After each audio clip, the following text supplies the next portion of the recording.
Yeah, I guess that's what happens in real life. People are so offended by direct communication. Right. I'm like, I guess we're used This to is like, modern therapy Passive podcast. aggressive. Modern right, exactly. Like that's therapy. almost normalized. I'm like, This is okay. modern therapy. Modern therapy podcast. And welcome to another episode of More Than Therapy. On this edition, we'll be speaking with Lacrisha Holcomb, founder of Therapy as Light. Lacrisha, what made you develop Therapy as Light? The reason I ask you this is when I came upon the site, the t-shirts just blew my mind. In fact, I'm wearing one of those t-shirts today. Therapy is lit. In a way, I wear it for my clients to understand that therapy doesn't have to be It can be fun. It can be back and forth. It can be engaging. As I learn from them just as much as they learn from me. I'm just an agent of recovery, but the change has to happen within them. Therapy is Light is one of the sites I go to get shirts to be normalized, to reduce the stigma associated with, I think I have 3 or 4 shirts, maybe 3. And clients are like, hey, where did I get that from? Where did you get that from? It inspired me to come up with my own line, you know what I'm saying, based on my versions of therapy, normalization. But what inspired you to come up with Therapy is Light? I was first gonna say like that ain't my shirt. Is it you? No. What is this? I was like, well, let's start there. I was like, oh, I got new stuff out. I didn't even know. I was like, it's not from Therapy is Light, so you have to hit Felice up and find out where he got that from. Okay, let's see. Okay, this ain't yours. That's your own shirt. But you got some good shirts too. This is Yellowbird Counseling. Oh my God, it feels so good. But no, this it's is real life though. Right. So many shirts out. Let's start there. There's a lot of mental health therapists and professionals like just getting creative about their streams of income. I was like, oh, this is great. This is an episode of Martin now. But like, Right. but there are a lot of therapists like getting creative with their streams of income. And so I love that there's been like this like boom of like therapists who have like different clothing stores, and I love it. I've seen so many good ones. I've supported other people's stores. So what inspired me? So I actually self-published poetry while I was in grad school. And it was kind of like when I feel like the Black Lives Matter became a big movement, and it kind of, for me, served as like my contribution to like using my voice. I was in school studying to be a therapist at that time. And I was just trying to think of other ways that I could use my voice and like build on my brand and also create multiple streams of income, because I was thinking about that in grad school. They had us out there, you know, not working for 6 months to do practicum and internships. I'm like, yeah, I need some money and I need it now. So I don't know. I just was thinking about ways to monetize it, and I came across like a Facebook ad where somebody was like, make 6 figures selling t-shirts. And I was like, ooh, cool. Maybe I could do that. So I downloaded or paid for whatever that advertisement was, and I did like a lot of research on it. And I was just tired of having like all of these ideas and not acting on them. So literally in one single minute, I was like, I'm doing the store, period. I don't care. Like I went to Shopify, I set up everything, and I was like, I have a store now. And I felt really accomplished because I have so many ideas all the time. But as a writer, I thought it would make sense to like wear words. Like I can make a statement without saying any words, which I don't like to do. Ironically, I mean, I do like to do it now, but at that time, I didn't really even like to talk. That's a whole nother story, but we will get into it. I'm very introverted. Like some people find that hard to believe because I can be so animated, like, you know, whether it's in session or presenting or speaking, but like I still have to recharge. Like that's basically what makes me an introvert. So I would prefer to make statements through written words.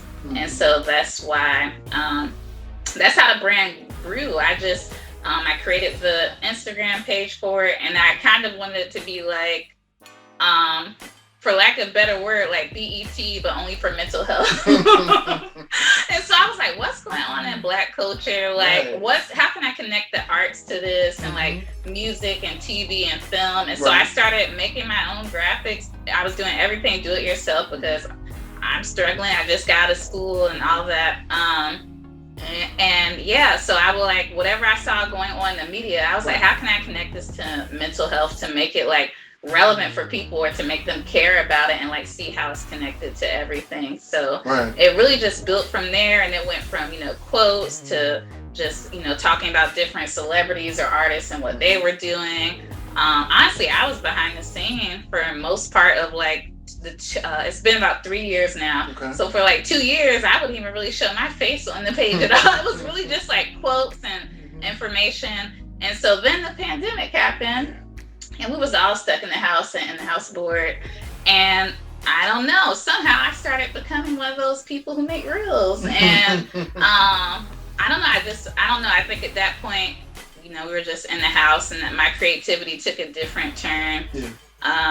So I'm glad that it did. It really helped me to step outside of my comfort zone. But that's really, it very casually happened. Like, it went from like, this is going to be an online store to like an entire like community, and like something that I would love to continue building into like some sort of mental health empire. So yeah, well, you're well on your way. Great following. You're the one person that I will repeatedly repost like to my story or whatever, because it's just like, this is funny and this is enlightening and there's some real good tips in here. And it's like letting you know that, you know, therapists aren't always square with ties and whatever, button-up shirts. There can be fun people, people that if you didn't know they were a therapist, they could probably be your peer, your friend, your teacher, you know what I'm saying, your neighbor. Indeed. Still throwed, but I had the wrong shirt on. That was hilarious to me. I was like, he really believes that's from my store. And it's not, but I actually love it. That's a great shirt.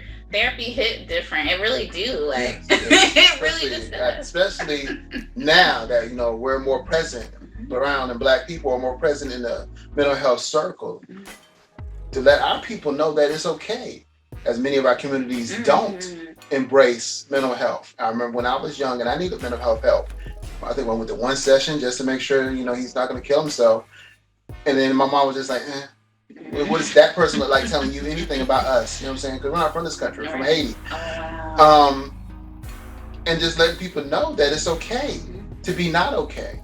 I go to therapy. And honestly, I would not be a good therapist if it wasn't for myself going to therapy. And one, always want to be the representative of what I would want to receive. So I'll do what I need to do.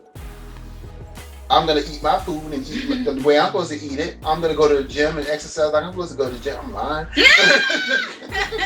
But I try to model good behaviors, or let them know that I'm not going to tell you any strategy or action plan that I myself would not do. Exactly. And it's so important, like you said. I feel now more than ever, like it's really, you know, we are becoming more prevalent and more visible. And I love that there's like, you know, we have these groups where there are literally thousands of Black therapists. So we really are out here like going hard. I love it. Because before it did seem like, where are they? And like now it's like, we here. Right. Like, there's too many of us. Right. I'm like, all right, go stop stealing my content. But that's real. That's real. I had to be petty one time. Therapists can be petty. That's it. So you said that your voice really just started articulating or becoming more forthcoming. You were quiet and reserved before. Tell me about that person. Yeah, and I mean, I think it's like you said, like modeling this journey, because I would say my healing journey probably started about around the time I graduated from undergrad, and I was just really depressed, anxious, like basically all of my childhood trauma caught up with me when I went away to college. I didn't know how messed up I was until I went to college. And I was like, oh, okay. Like everything just hit different. And so, and it ties into like even the urge to become like an entrepreneur and like have these different streams of income and all of those things too, because I saw the impact that the lack of healing had on me being raised in an impoverished household, and like just generational cycles of poverty and addiction and all of these things going on. I'm like, I don't want this anymore. Like, I don't know. And so the first step to breaking that cycle was to become like a first generation like college graduate. But I feel like there was so much pressure on me because I had never seen it done before. I didn't know what I was doing. I didn't know what I was going to do when I graduated. And I just felt like everything I was doing was wrong. I was concerned about what profession I was going to enter.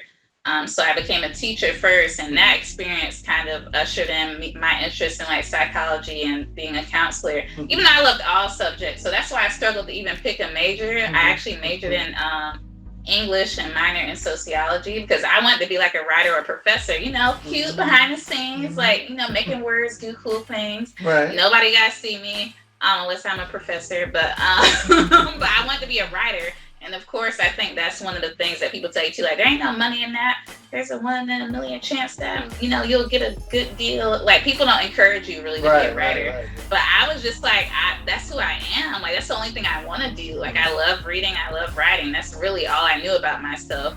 Like, it was what got me through school, being that A+ student and getting the recognition that I had gotten was just being a good student. So, my senior year, my mental health was like just completely just the lowest it could possibly be.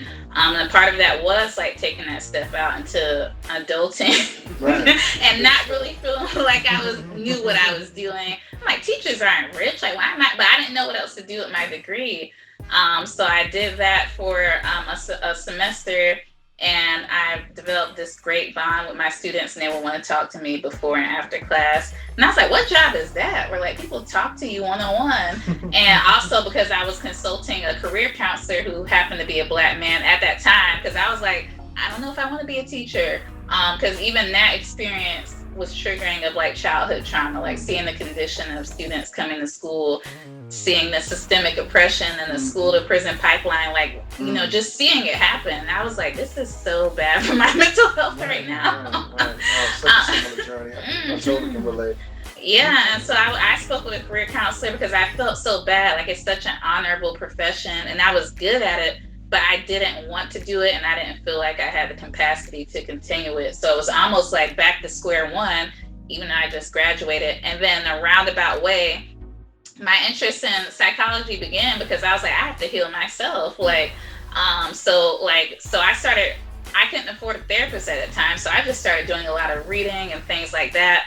Eventually applied to a counseling program. And I was like, let me learn how to stay alive. That was why I enrolled mainly. I didn't think, I would ever be a therapist.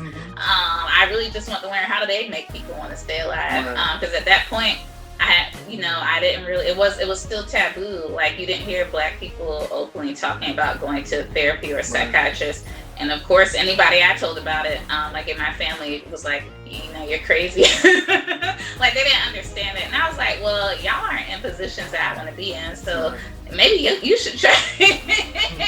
But that's a whole nother topic, like just how therapy is so weaponized. But like, I was made to feel like something was wrong with me for pursuing it. But I was like, everybody needs this. Like, we're messed up. Like, and so from there, like, just watching my own transformation, and of course, like, healing is always a journey. Like, I really became a different person. I went from that traumatized child who felt like they weren't able to speak, or, just the normal kid stuff like bullying and stuff like that. There are so many things that happen to us that make us want to shrink our voice and like not be seen. I was always the smart girl, like, who knew the answer but didn't raise her hand, or like sitting in the back trying not to be noticed, because when I was noticed, it was never really for a good reason besides like my brain. So look at those clothes, regular like human stuff.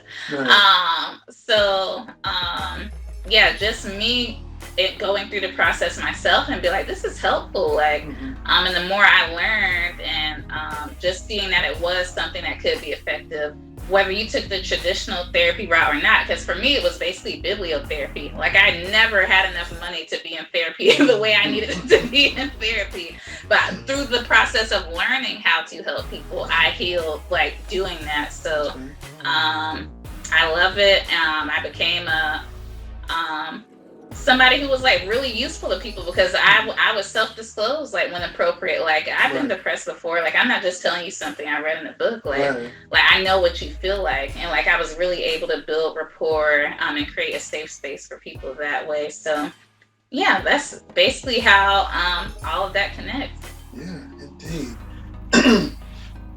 Being a bibliotherapist, what books, or do you remember what books kind of gave you strength or gave you wellness? Any stand out?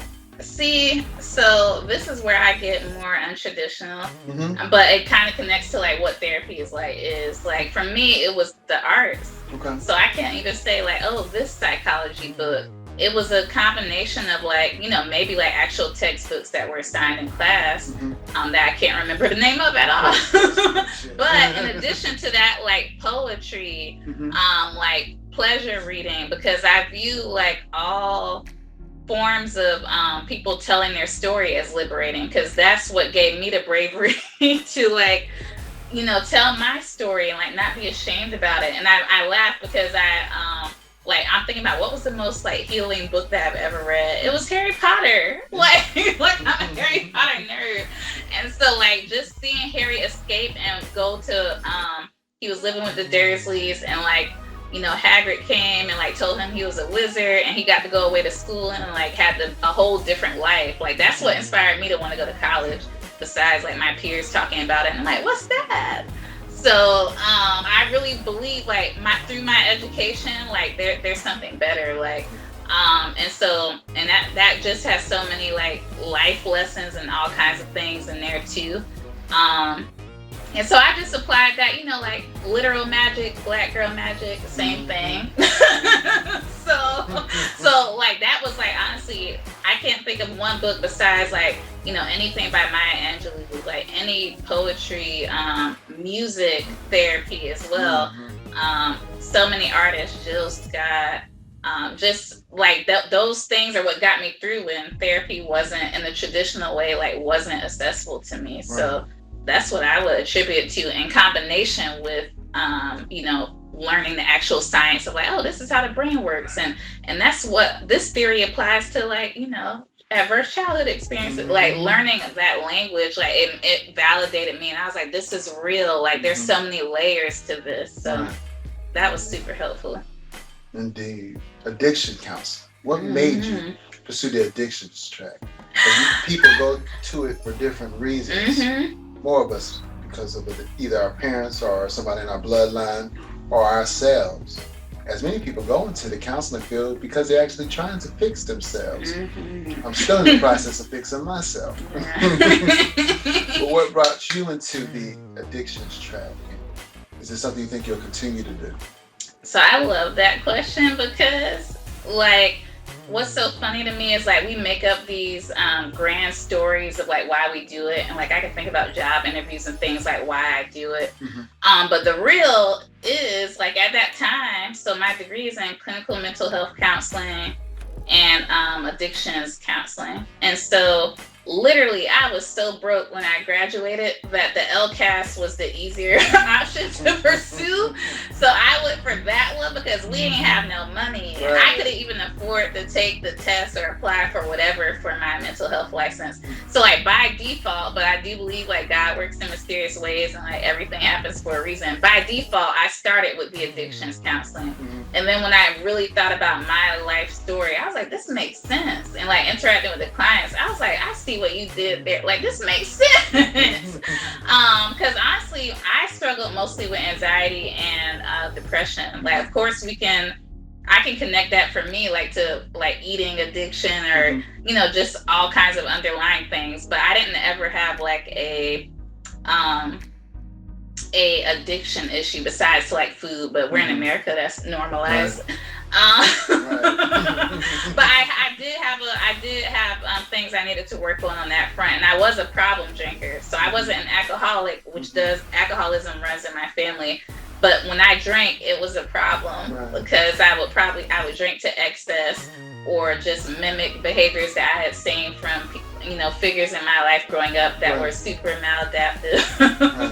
And so, but you know, I'm trying not to put my family on blast, but like I said, addiction was something that I saw tear my grandmother's family apart, my mother's, family of origin, and all of those things apart. And then that impacted me because I'm being raised by somebody who was traumatized by this cycle, who then went on to perpetuate the cycle in kind of a different way. So it all just tied together, like in a way that I did not plan for it to. And that's what keeps me anchored. Because if it was just for like the pay or something like that, like I probably wouldn't be doing this. But it's really meaningful to me. I've tried to do other things. I've tried to leave the field. Like I always get brought back to this, and it always feels like home. Like when I come back. So that's what's up. Yeah. That's what's up. Indeed. The pandemic was a game changer. I know for myself, I had this whole plan out. My whole 2020 was planned out perfectly. This conference. Oh, I'm gonna break into this new thing. Oh, I'm gonna talk about vicarious trauma and Black teenagers. I was going in. The biggest conferences all over the world. We're going virtual. Ew, I can't even do that.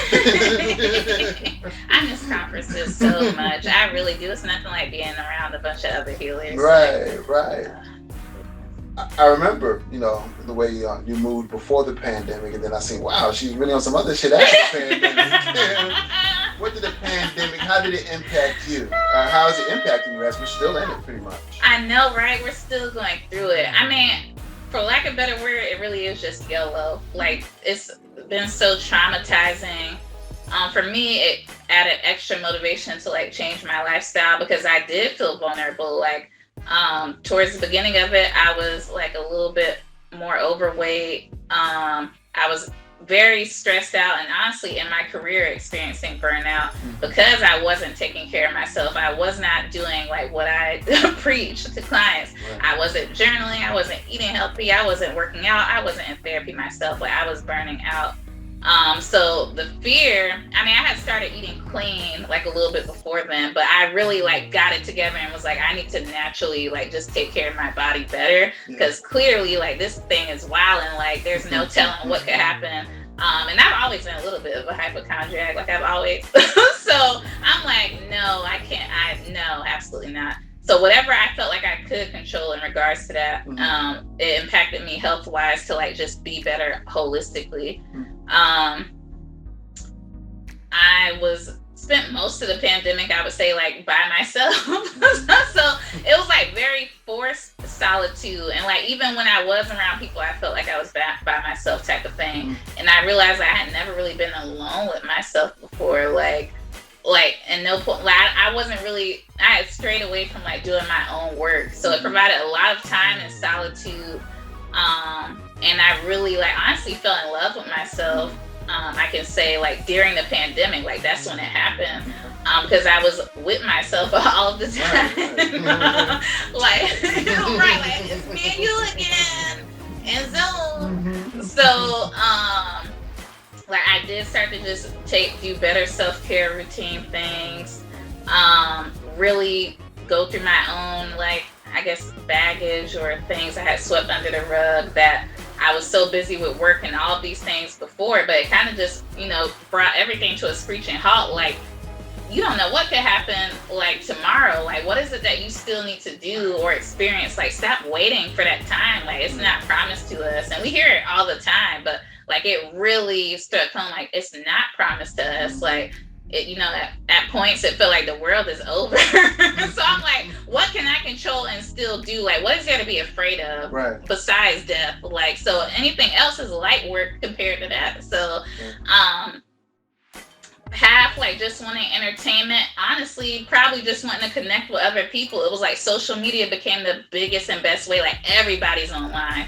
So like the business mind was like, oh, everybody's online, like let me get myself together, because people were losing jobs. Like it really boosted like the entrepreneur in me too. Like you got to be able to survive if you get laid off, like, and you're not there right now. It just really gathered me together in like every area of my life. And I lost even a little bit of fear for anything that I had left, because I'm like, there's nothing more scary than what's happening right now. And so when it came from like hiding behind the scenes in my own business, I put myself out there. I was like, I started making videos, talking, taking pictures. I'm like, I want my mark to be left here in case like I get wiped out next week. Like what have I done? Like what I don't want to leave anything like undone that I know I have the capacity to do. So it really just like shook off the little bit of imposter syndrome and fear that I had left, and it was like nothing matters when you're facing your own mortality in like a worldwide crisis. So there's nothing I need to be afraid of at this point. So I just really became more myself, more publicly myself. I mean, I've always been myself, but I actually wanted to connect with people more. Like even as an introvert, like I've always just felt like I'm good. I got my books. Like I got my select few people. Like I never was like, I need attention. Like, I need human interaction. And like I started to feel that, and I started to recognize my own like fear of being alone. And then I was alone with myself, and I'm like, wow, this is amazing.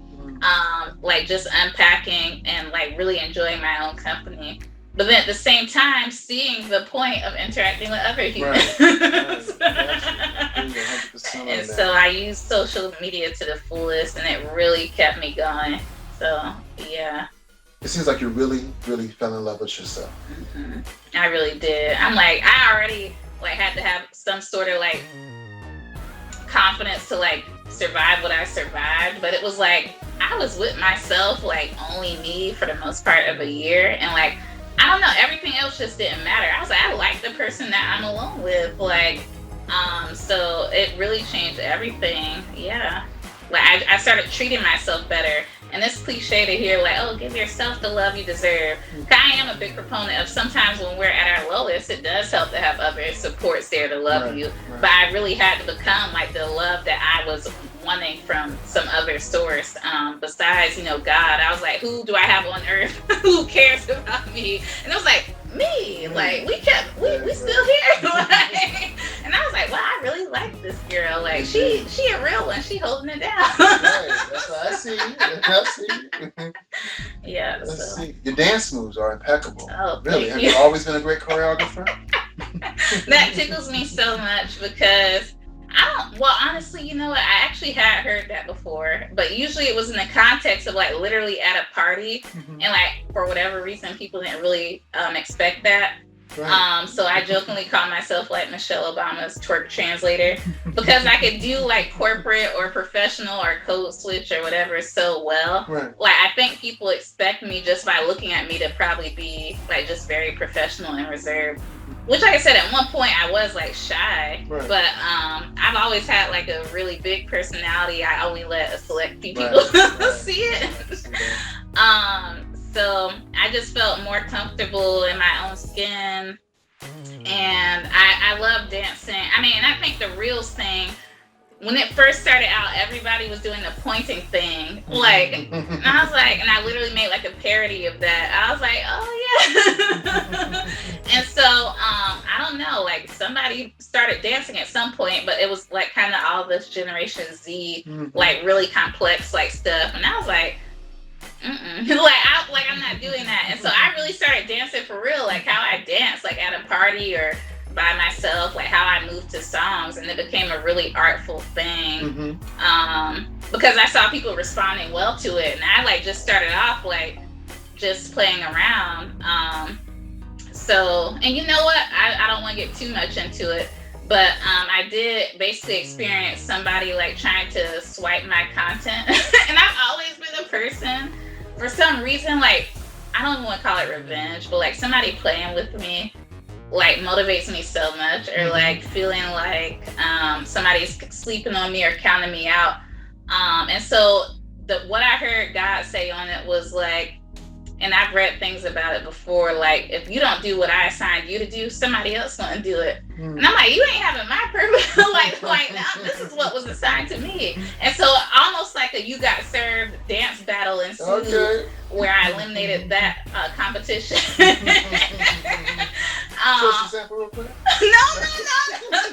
that's what I'm saying. Like on the spot, like I mean actually I will. Like even when you stepped out, I was like dancing around for fun. But it's one of those things where it's like I would never like audition for So You Think You Can Dance or something like that. I don't think dancer when I think of myself, but I'm slowly but surely like starting to be like, there might be something here that, even if it's just for me for fun, like I remember being so stressed out or angry or different things happening, and like I would dance and record for the reel, and I would feel better afterwards. I was really like dancing for real. I'm like, y'all playing, but you about to get these pop locks, like. And so like energetically, like it was so liberating for me to do that. So and so that's why I did it. Like it started to become another form of like therapy for me, or another part of my self-care routine. So, and it's fun. It's like almost like you're feeding two parts of the mind: your creative mind and your literal mind. And that's why I share it. Because like regular people follow me for mental health help or whatever, and then they see your story that I reshare or whatever, and they're like, oh, okay. They say a little comment like, fire. Da, da, da, da. And I say, well, damn, I don't ever get fire on my shit. Why is Lacrisha the only person getting fires on my own story? Look, we need to do this, like, house party, like do the one leg tag-in thing. Like, let's do it. Indeed, but I don't think it's more than your dancing, your tips, the way that your your boo-boo, your pop-ups. So it's all of that. It's all of that. Indeed. You make mental health fun. I try to. 'Cause honestly, like that's what kept me away from it. Like when I needed help was like feeling like it wasn't something that I saw people who looked like me doing. And like even if it's by like age or race or whatever the demographic was, I just did not see myself doing it. Like even the two counselors I had at that point when in undergrad, they were both like Black males. And one was like a career counselor, but I was like, what about if I'm like just depressed? Like, and so, like I wanted to see somebody like me, like a young Black woman, like working on herself, going to therapy, it not being something that as soon as you say it, people are calling you crazy or whatever. Like everybody has mental health, and a lot of people walking around here like just out of control because they don't think they need like any tools to like improve their situation. So, that just really motivated me to become like who I was looking for. I was like, somebody else out there needs to see this. Like somebody needs to see a regular person like me, just having fun and like really super excited about like my mental health, because I really am. Like maybe I'm a nerd, but like I love learning about psychology and like ways to just be a better person, like and interact with people better.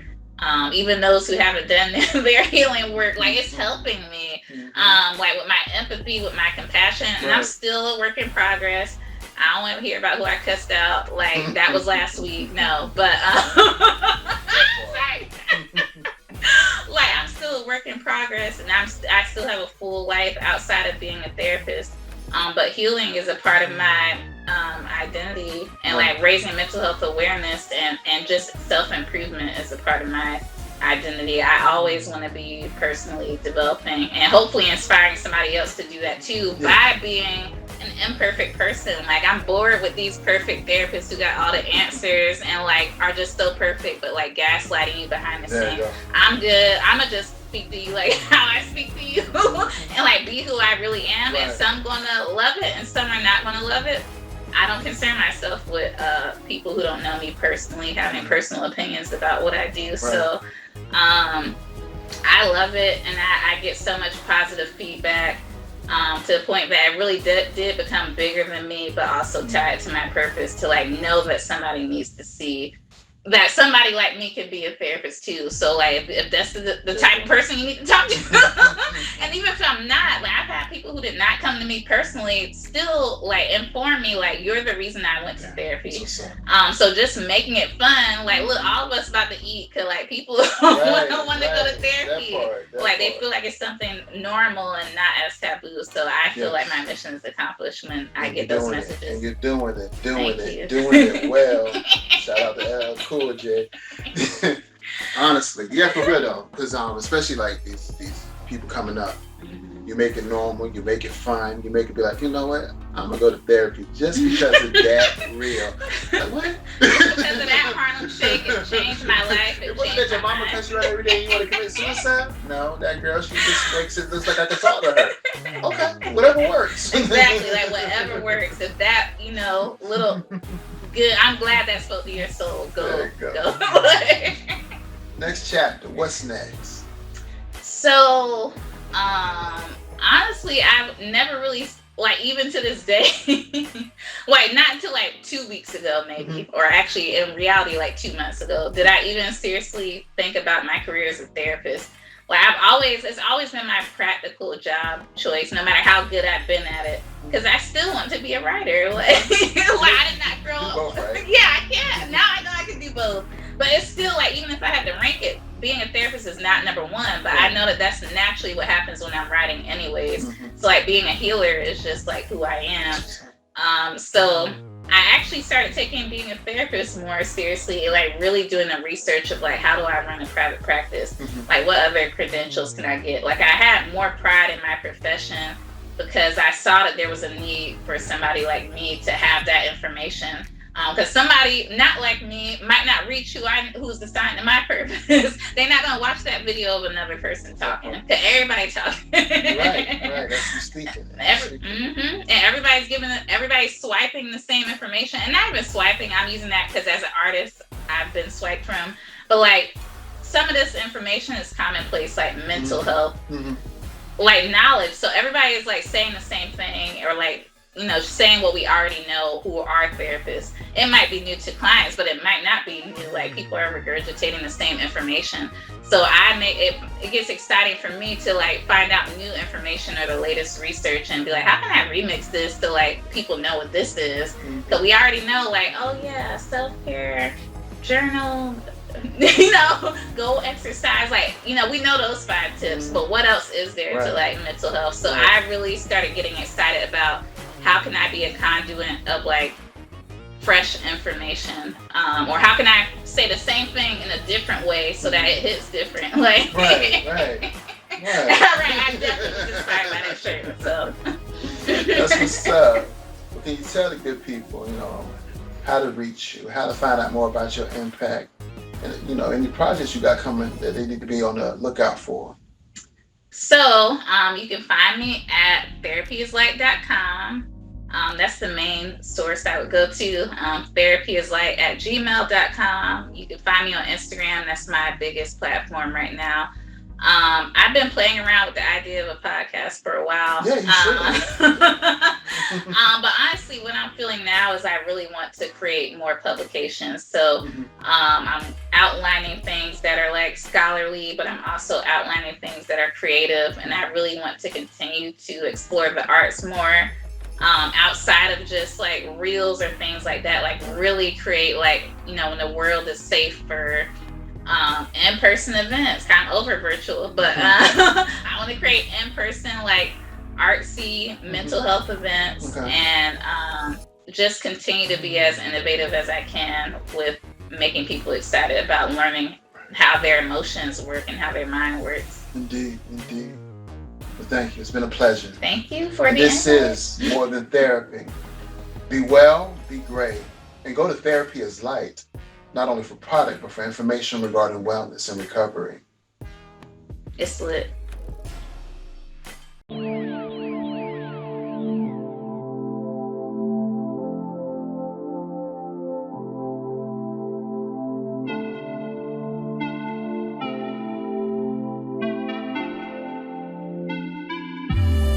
I can't tell if I'm all in. All I know is we ballin'. She's my drug and my